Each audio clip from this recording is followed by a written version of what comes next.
10वें दिन राजा भोज फिर से उस दिव्य सिंहासन पर बैठने के लिए जैसे ही आगे बढ़े, इस बार 10वीं पुतली प्रभावती जाग उठी। वो बोली, ठहरो राजन, क्या तुम स्वयं को विक्रमादित्य के समान मानने लगे हो? पहले उनकी तरह पराक्रमी और दयालु बनकर दिखाओ, तभी तुम इस सिंहासन पर बैठने के योग्य होंगे। फिर उसने कहा, मैं तुम्हें परम प्रतापी राजा विक्रमादित्य की एक कथा सुनाती हूँ। एक बार राजा विक्रमादित्य शिकार खेलते खेलते अपने सैनिकों की टोली से काफी आगे निकलकर जंगल में भटक गए।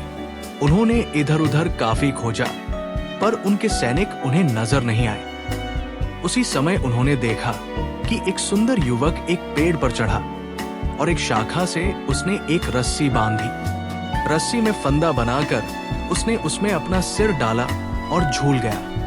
विक्रमादित्य समझ गए कि युवक आत्महत्या करने जा रहा है। उन्होंने तुरंत युवक को नीचे से सहारा देकर उसके गले से फंदा निकाला और उसे समझाया कि आत्महत्या करना कायरता है और ये एक अपराध भी है।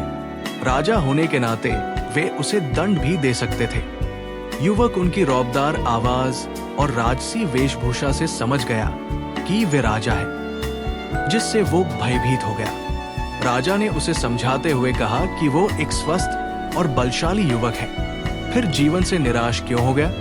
अपनी मेहनत के बल पर वो आजीविका की तलाश कर सकता है। उस युवक ने उन्हें बताया कि उसकी निराशा का कारण जीविकोपार्जन नहीं है और वो विपन्नता से निराश होकर आत्महत्या का प्रयास नहीं कर रहा था।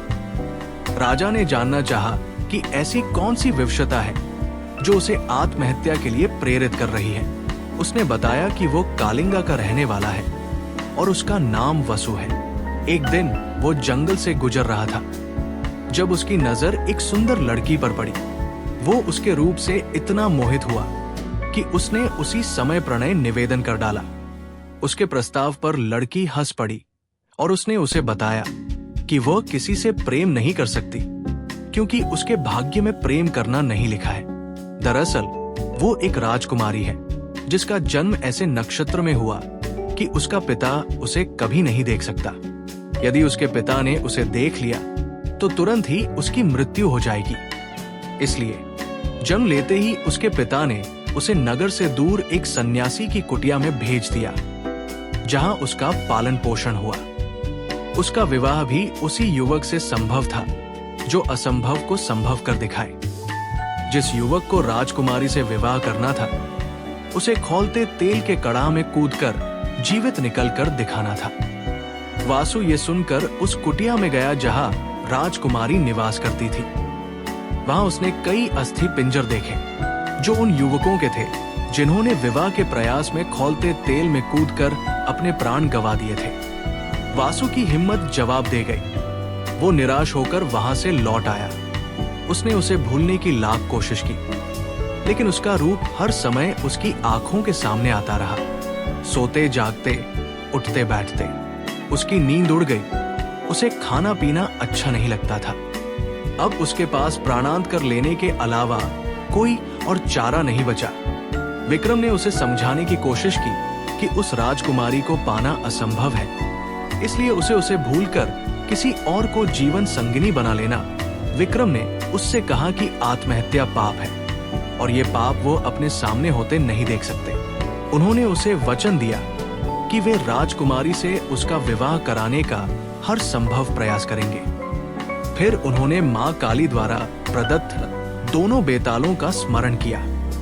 दोनों बेताल पल भर में ही उपस्थित हो गए और थोड़ी देर में वे दोनों उसे लेकर उस कुटिया में पहुंचे जहां राजकुमारी रहती थी। वो मात्र कहने को कुटिया थी, वास्तव में वहां राजकुमारी की सभी सुविधाओं का ध्यान रखा गया था और वहां नौकर चाकर भी थे। चाहिए, लेकिन युवक नहीं माना। उसने कहा कि विक्रम ने उसे व्यर्थ ही बचाया। यदि उन्होंने उसे मर जाने दिया होता तो वही अच्छा होता। राजकुमारी का मन लगाने के लिए सखिया और सहेलियां थी। तपस्वी से मिलकर विक्रमादित्य ने वसु के लिए राजकुमारी का हाथ मांगा। तपस्वी ने राजा विक्रमादित्य का परिचय पाकर कहा कि वो अपने प्राण राजा को सरलता से अर्पित कर सकता है। लेकिन राजकुमारी का हाथ केवल उसी युवक को देगा जो खौलते तेल से सकुशल बाहर निकल आए। बस ये शर्त पूरी होनी चाहिए। राजा विक्रम ने उसे बताया कि वे खुद ही उस युवक के स्थान पर कड़ाह में कूदने को तैयार हैं। तो तपस्वी का मुंह विस्मय से खुला रह गया। तभी राजकुमारी अपनी सखियों के साथ वहां आई। वो सचमुच अप्सराओं से भी अधिक सुंदर थी। खैर, विक्रम ने तपस्वी से कहकर कड़ाह भर तेल की व्यवस्था करवाई। जब तेल खौलने लगा तो मां काली का स्मरण कर विक्रम उसमें कूद गए। खौलते तेल में कूदते ही उनके प्राण निकल गए और शरीर भुनकर राख हो गया। मां काली अपने भक्त को इस तरह कैसे मरने देती? उन्होंने बेतालों को विक्रम को जीवित करने की आज्ञा दी। बेतालों ने अमृत की बूंदें उनके मुंह में डालकर उन्हें जीवित कर दिया। जीवित होते ही उन्होंने वसु के लिए राजकुमारी का हाथ मांगा। राजकुमारी के पिता को खबर भेज दी गई और दोनों का विवाह धूमधाम से संपन्न हुआ। इतना कहकर प्रभावती खामोश हो गई। राजा भोज समझ गए कि विक्रम के इस अतुलनीय त्याग का उनके पास कोई जवाब नहीं है और वे लौट गए अपने कक्ष की तरफ।